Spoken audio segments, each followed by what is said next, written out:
नमो भगवते वासुदेवाय। नमस्कार दोस्तों, आज के इस वीडियो में हम जानेंगे साल 2025 में निर्जला एकादशी का व्रत कब किया जाएगा, दिनवार क्या होगा। साथ ही जानेंगे संपूर्ण नियम। भक्तों को निर्जला एकादशी के संदर्भ में 9 नियमों का ज्ञान होना चाहिए, वरना व्रत खंडित हो जाता है, आपके द्वारा किया गया इतना कठिन तप नष्ट हो जाता है। तो इसके बारे में भी जानेंगे। साथ ही ऐसा कौन सा कार्य है जिसे अवश्य ही करना चाहिए। इस एक कार्य करने मात्र से ही महापुण्य की प्राप्ति होती है, जीवन सुखद होता है। यदि आप किसी भी कारण से व्रत ना भी करते हो तब भी यह महा उपाय कहलाता है। आइए वीडियो को स्टार्ट करते हैं। नमस्कार दोस्तों, कैसे हैं आप सभी। उम्मीद करती हूँ आप सभी स्वस्थ होंगे, सुरक्षित होंगे और आप सभी की उत्तम भविष्य की कामना करते हुए आज की ये वीडियो स्टार्ट करती हूँ। ज्येष्ठ माह के शुक्ल पक्ष की एकादशी को निर्जला एकादशी या फिर भीमसेनी एकादशी व्रत के नाम से जाना जाता है। एकादशी को सभी व्रतों का राजा माना जाता है और निर्जला एकादशी को सभी एकादशियों की महारानी के रूप में माना जाता है। यह सर्व सुख प्रदान करने वाला, धन धान्य एवं मोक्ष देने वाला व्रत है। श्री हरि की भक्ति प्राप्त करने का इससे सरल दूसरा कोई अन्य मार्ग नहीं है। ज्येष्ठ माह की एकादशी का आरंभ 6 जून को रात्रि में 2:15 पर होगा एवं इसकी समाप्ति होगी 7 जून को सुबह 4:47 पर।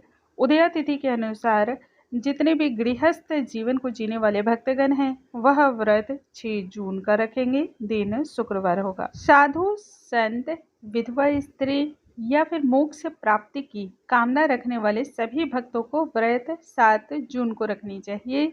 दिन शनिवार होगा। जो भक्तगण व्रत 6 जून का रखेंगे उन्हें पारण 7 जून को करना है।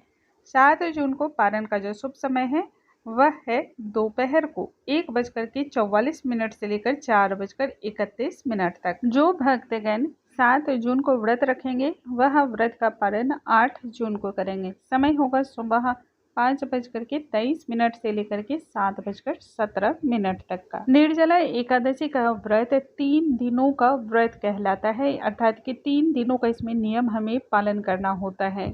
नहाए खाए व्रत और दूसरे दिन यानी कि पारण वाले दिन। नहाए खाए यानी कि 10वीं तिथि के दिन प्रातः काल उठ करके हमें शौच इत्यादि क्रिया से निवृत्त हो जाना है।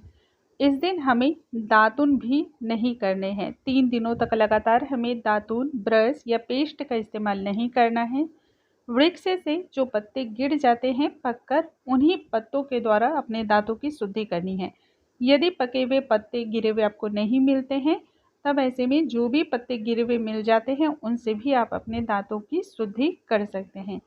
फिर स्नान करना है। स्नान करने के पश्चात आपको उत्तर मुख हो करके जल से भरा हुआ पात्र हाथों में लेना है एवं भगवान श्री हरि का ध्यान करते हुए इस प्रकार से प्रार्थना करनी है। हे भगवान, मैं एकादशी का व्रत रखने जा रही हूँ, या फिर आप पुरुष हैं तो रखने जा रहा हूँ। अपने देश काल परिस्थिति का आपको उच्चारण करना है, कुल गोत्र का आपको ध्यान करना है और फिर भगवान से निर्विघ्न आपके एकादशी व्रत को पूर्ण करने की कामना करते हुए इस जल को स्वामी नारायण का ध्यान करते हुए उन्हें अर्पण कर देना है। अभी जो नियम हम इसमें बताने जा रहे हैं, इन नियमों का हमें 3 दिनों तक लगातार पालन करना है। 10वीं को, एकादशी को और पारण के दिन। 10वीं तिथि से ही हमें दूसरे के यहाँ का अन्न एवं जल ग्रहण नहीं करना है। 2 बार भोजन करना शास्त्रों में निषेध बतलाया गया है। मांस, मदिरा या फिर तामसिक प्रकार के सभी भोजनों का त्याग करना है। छौड़ क्रियाएं अर्थात कि नख काटना, बाल को धुलना या फिर कटना, या फिर आप दाढ़ी वगैरह बनाते हो तो ये सभी चीज़ें मना की जाती हैं। तो 10वीं तिथि से ही ये सभी चीज़ें निषेध हैं। शरीर में आपको तेल भी नहीं लगाना है, ना ही आपको अपने बालों में तेल लगाना है। मिथ्या वचन का पालन नहीं करना है। दिन में शयन नहीं करना है। स्त्री के साथ या फिर अन्य प्रकार की शारीरिक संभोग की क्रियाओं को भी नहीं करना है। क्रोध या कटु वचन का पालन न करें, इनसे दूरी बना के रखें। एकादशी का व्रत करने वाले सभी भक्तों को संध्या के बाद अन्न का सेवन बंद कर देना है। शास्त्रों के अनुसार उड़द की दाल, कोदू की दाल या फिर मसूर की दाल भी मना की जाती है, यह भी निषेध है। मधु का पान यानी कि शहद भी हमें सेवन नहीं करना है। हिंसात्मक व्यवहार ना तो रखना है, ना किसी के प्रति ऐसी कोई भावना भी रखनी है। कांसे के पात्र में भी भोजन निषेध बताया गया है। यदि भक्तगण व्रत जो रखते हैं वह आप पान खाते हैं तो भी इससे व्रत खंडित होता है, या फिर 2 बार भोजन करने से भी व्रत खंडित होता है। ये अच्छी प्रकार से आप जान लें कि इन सभी नियमों का आपको पालन करना है। अन्य प्रकार की जितनी भी तामसिक चीज़ें होती हैं वह भी आपको 10वीं तिथि से ही बंद कर देनी होती हैं। चावल या विशेष प्रकार के अन्न का भी सेवन नहीं किया जाता है।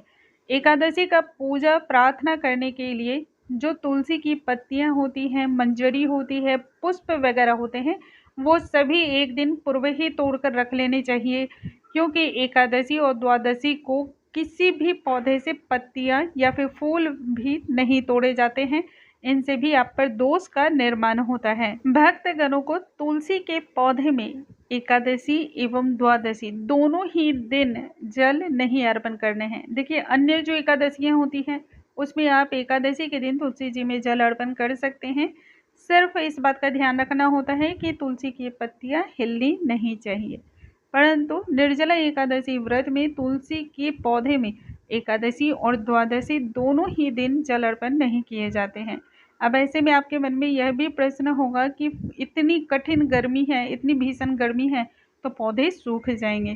तो देखिए, जो नियम मैं करती हूँ वो नियम आपको बतला रही हूँ, ताकि आपके भी पौधे हरे भरे और बिल्कुल सुरक्षित रहें। एकादशी से एक दिन पूर्व ही एक बड़े पात्र में जल भर के रख लें तथा जिस गमले में आपने तुलसी का पौधा लगाया है उस गमले को जल से भरे हुए पात्र में रख दें।